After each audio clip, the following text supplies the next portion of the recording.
这是两款体积非常小巧的 Win 系统一键静止更新工具，它可以轻松对我们的 Win 系统进行永久静止更新，而且这两款工具体积小巧，支持 Win 7到 Win 11系统。接下来就给大家分享和演示一下，地址放在这里，大家有需要的话可以进行下载使用。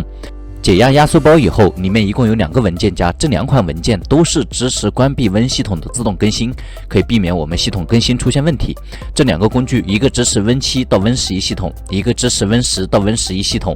首先给大家演示的是 WUB 1.8 版本，可以看到我的 Win 系统它现在提醒不是最新版本，我们只需要点击禁止更新的按钮，然后点击应用，接下来我们的系统就会自动静止更新。可以看到现在我的系统它不会进行更新了。如果我们需要我们的电脑系统恢复更新，我们就点击启用更新的按钮，点击应用，然后接下来关闭设置，再重新打开设置，就可以看到我们的系统就可以自动又对它进行更新了，非常的便捷。使用 WUC 这一款工具也是一样的，我们点击关闭自动更新，然后点击开始设置，就可以对它进行一键关闭自动更新。同时它也支持彻底破坏更新，但是个人的体验来说，使用 WUB 这一款工具，它的体验会大于 WUC， 因为 WUB 它的准确性更高一点，它能够快速对它进行静止更新和启动更新。WUC 有时候一次设置不行。对于大家如果经常更新导致系统出现问题的，那么非常推荐大家对它静止更新。如果我们想保持系统处于最新状态，可以大家使用 Win 系统的自动更新功能。